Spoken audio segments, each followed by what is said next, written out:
ورحمة الله وبركاته. أهلا بكم في قناة سلمى. إن شاء الله هنعمل مع بعض طريقة كفتة الرز بالصلصة. أنا كنت عملتها قبل كده العجينة في الكبة. انت ممكن برضو تعمليها عند الجزار أو تعمليها في البيت. طبعا هنا معايا نص كيلو كفتة، أنا صبعتها بالشكل ده. بتدهين الصينية دهن خفيف كده زيت وبتصبعيها. أنا هعمل معاها بطاطس مكعبات، وهنا هنحتاج توم وكزبره ناشفه طبعا وتوابل ملح وفلفل وكمون، وهنا الصلصه دول 4 حبات ولا 5 حبات طماطم. طبعا هي خضرة، اول الموسم ده الشتاء بتبقى خضرة. انا حطيت معاها بابريكا وانا بخلطها في الخلاط عشان يعني تلون شويه. وكمان لو كده عندك صلصه ممكن تحط لها معلقتين صلصه. اول حاجه هبتدي ان شاء الله هنعمل مع بعض. هنعمل الصلصه الاول ونرجع نقلي، هنعمل في نفس الوقت ان شاء الله. يلا مع بعض نعمل الكفته. طبعا طاسه هنا معانا ونحط فيها زيت ونسيب الزيت يسخن شويه. ومعانا هنا حط حله وفيها حوالي معلقتين زيت. هولع عليها، نحط فيها الثوم والكزبره. نستنى الزيت يسخن شويه كده. نضيف الثوم. في بيعملها ببصل، لو حابه تعمليها بصل، بس انا بعملها بثوم. نعمل تومه تقلبيها شويه كده. وفي ناس بيحبوها محمره. انا ممكن انت بقى تسيبي شويه محمرين وشويه كده بصلصه. نضيف لهم الكزبره.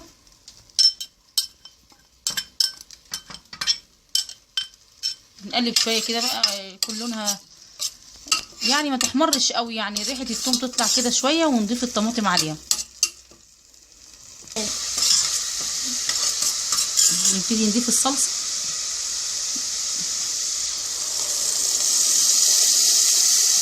انا ضفت عليها على الطماطم بابريكا وانا بخلطها في الخلاط علشان كانت خضرة خالص، يعني يمكن تغير لونها شويه. طبعا بنسيبها تتسبك شويه ونبتدي طبعا في قلي الكفته، ونحط لها الملح والكمون. كفايه كده توابل، هي ملح وكمون بس وفلفل اسود. نبتدي بقى نقلي، بس الزيت بس هو اهي سخن شويه. نقلي الكفته بالشكل ده كده. لازم يكون زيت غزير عشان تتقلي كويس، وتوطي عشان ما تتحرقش منها. دي طريقه سهله على طول يعني بالشكل ده كده.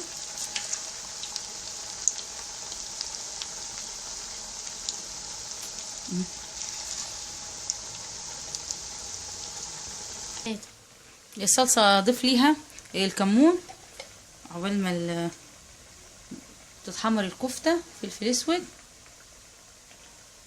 بس كفايه كده. توابل بس.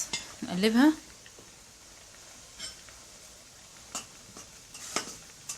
ولو حسيت ان لونها اخضر كده ممكن اضيف لها معلقه صلصه،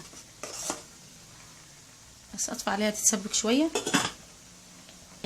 اقصد اطفي عليها، قصدي اغطي عليها، يعني الحله مش هطفيها. كفته اهي معانا اهي بالشكل ده تحمر اهي.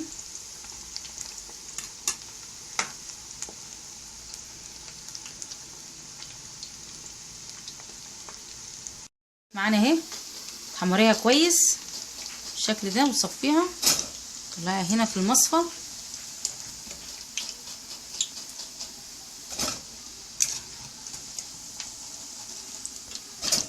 نكمل بقى بقيه الكميه وارجع لكم تاني. حمرت الكفته كلها اهي، خلصت الكميه هي نص كيلو، والصلصه معانا كمان اهي بتتسبك. انا هضيف لها بقى الاضافه دي بطاطس، بس انا بحمر البطاطس الاول نص تحميره كده عشان الكفته مش بتاخد وقت كتير. ليه بقى؟ طبعا الكفته فيها رز، فكل ما تقعديها في الصلصه اكتر هتنفش ومش هتبقى حلوه. يا دوبك غلوتين كده وتقفل. عشان كده انا بدي للبطاطس نص تحميره كده. دي بطاطستين. طبعا عايزه اضيف البطاطس تضيفيها طبعا زي ما تحبي، ما تضيفيش، بس انا بحب البطاطس مع الكفته. اكمل البطاطس واطلعها واوريها لكم لما احطها في الصلصه. البطاطس بحمرها اهي نص تحميره. انا هضيف بقى هنا الاول الكفته تغلي شويه يعني غلوه كده، بما ان البطاطس نص تحميره مش هتاخد حاجه. بسم الله. نسيب شويه محمرين كده اللي عايز ياكل محمر. طبعا هي ما تاخدش غلوه، يعني هي غلوه عشان ما تنفش قوي، عشان الرز اللي فيها تحمريها قوي عشان ما تردش تاني وتطرى. هنا معانا البطاطس اهي،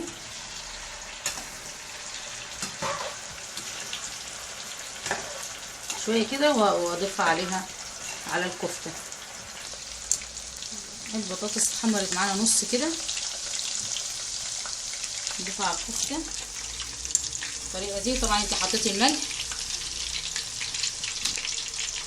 اهو بالطريقه دي.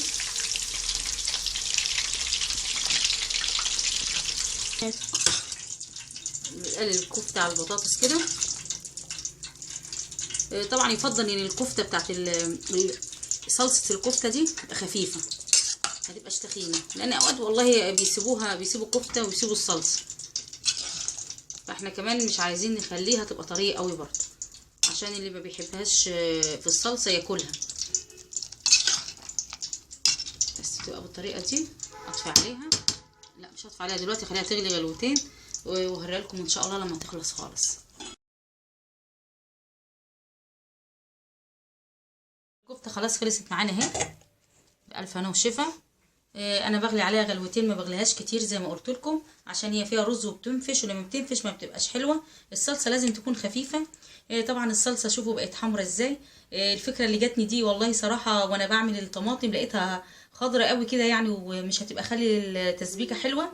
حطيت لها نص معلقه بابريكا وشوفوا الشكل، وكان لو هتضيفي معلقه صلصه عليها بجد طبعا جميله وهتعجبكم ان شاء الله، وسهله جدا. انا عملت لكم طريقه العجينه في الكبه، ان شاء الله هنزل لكم الطريقه باذن الله في التعليقات ان شاء الله. ان شاء الله تكون عجبكم الوصفه. بس بشكركم جدا جدا لحسن المتابعه والتعليقات الجميله كمان اللي بتسعدني. والسلام عليكم ورحمه الله وبركاته.